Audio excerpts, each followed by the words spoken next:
मुख्यमंत्री देवेंद्र फडणवीस बोलतायत, थेट जाऊया। उपसभापती नीलमताई गोरे, उपाध्यक्ष अण्णा बनसोडेजी, राज्यमंत्री ॲडव्होकेट आशिष जयस्वालजी, समिती प्रमुख विजय वडेट्टीवारजी, या ठिकाणी उपस्थित श्री जितेंद्र भोळे, श्रीमती मेघना तळेकर, श्री विलास आठवले, सर्वच विविध समित्यांचे अध्यक्ष आणि सदस्य, उपस्थित सर्व विधानमंडळातील माझ्या भगिनी आणि बंधूंनो, आज खरं म्हणजे पहिल्यांदा आम्ही आपली क्षमा मागतो की जवळपास 1.5 तास उशिरा हा कार्यक्रम या ठिकाणी सुरू झाला।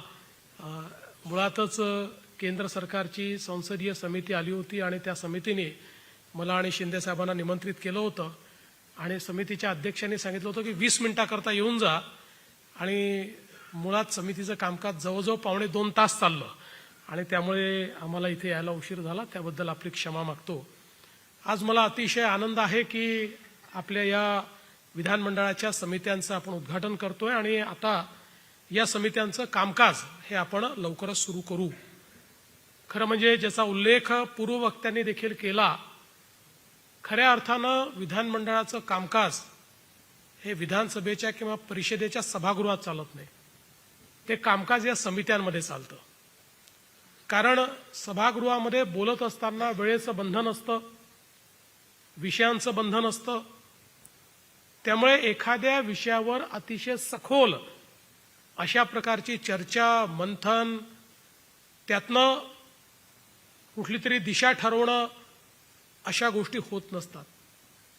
दुसरं, आपल्याला कल्पना आहे की सभागृहामध्ये अनेक वेळा पक्षीय आविर्भाव हा मोठ्या प्रमाणात असतो, त्याच्यामुळे बरेचदा जे रिअल इश्यूज आहेत याच्यावर ज्या सखोलतेनं चर्चा झाली पाहिजे ती चर्चा होत नाही। आणि म्हणूनच संसदीय लोकशाहीमध्ये समित्यांची पद्धती सुरू झाली की ज्या समितींच्या माध्यमातून हे सगळं कामकाज योग्य पद्धतीनं चाललं पाहिजे। आपल्याला कदाचित कल्पना असेल किंवा नसेल, पण या समित्या जेव्हा कामकाज करतात त्यावेळी त्यांच्या कामकाजापुरतं विधानसभा किंवा विधान परिषद कामकाज करते आहे अशा प्रकारचा दर्जा या समितीला त्या ठिकाणी असतो।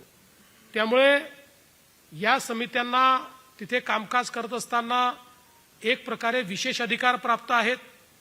या समितीच्या कामाचं सगळं जे काही अहवाल आहे तो अहवाल ठेवला जातो, याचे रोजचे प्रोसिडिंग्स जे आहेत ते प्रोसिडिंग्स लिहिले जातात, त्या प्रोसिडिंग प्रमाणे तयार होणारे अहवाल याच्यावर विभागाला कारवाई करावी लागते, हे अहवाल विधानमंडळामध्ये त्या ठिकाणी प्रस्तुत होतात।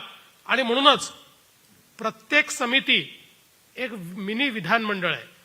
विधानमंडळाचं सूक्ष्म रूप म्हणून या समित्यांकडे पाहिलं जातं आणि म्हणून पहिल्यांदा तर आपण हे लक्षात घेतलं पाहिजे की समितीमध्ये काम करायची संधी मिळणं म्हणजे एक मोठी जबाबदारी ही आपल्याला या ठिकाणी प्राप्त झालेली आहे, हे आपण सगळ्यांनी लक्षात घेतलं पाहिजे। मी माझ्या संसदीय किंवा विधानमंडळाच्या कामकाजामध्ये अनेक समित्यांवर काम केलं आणि मला जर विचाराल तर शासन प्रशासन समजून घेण्याकरता समित्यांपेक्षा उत्तम अशा प्रकारची व्यवस्था नाही।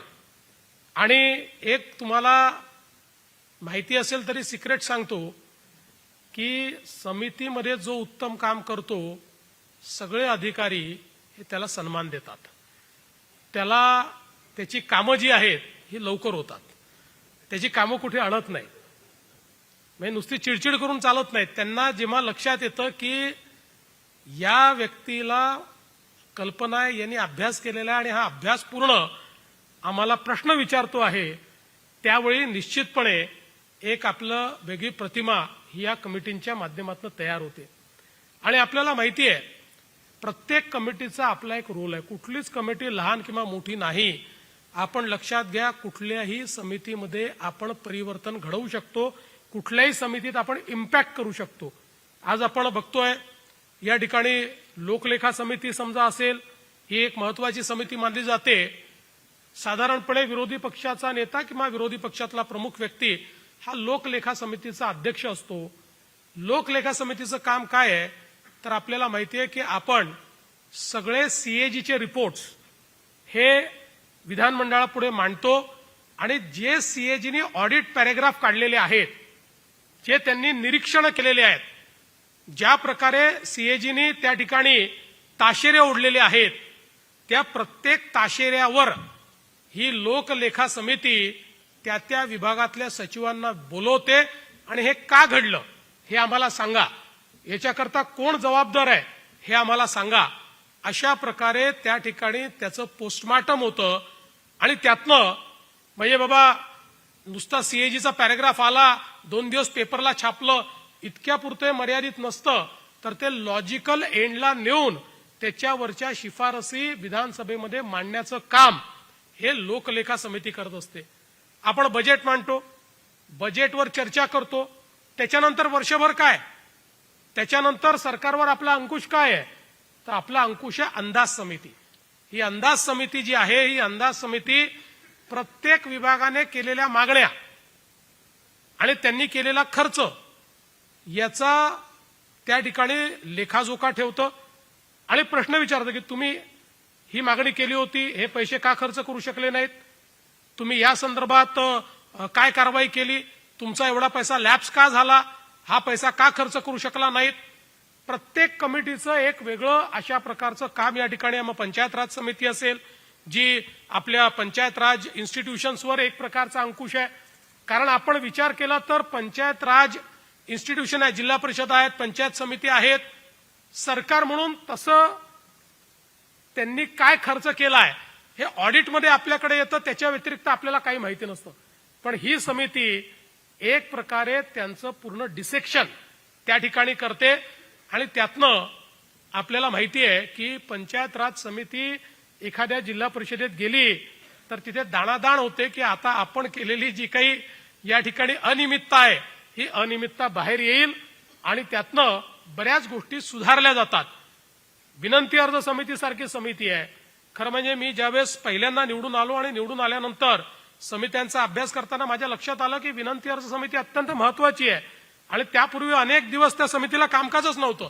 त्यामुळे पहिला विनंती अर्ज मी त्याच्यामध्ये टाकला आणि तो विनंती अर्ज असा होता की नागपूरमध्ये जे काही पोलिसांचे क्वार्टर्स होते हे इंग्रजांच्या काळातले होते, त्यामुळे त्याच्यामध्ये बाथरूम नव्हतं, महिलांना टॉवेल बांधून किंवा साडी बांधून आंघोळ करावी लागायची आमच्या पोलिसांच्या. त्याचं मी एक विनंती अर्ज टाकला.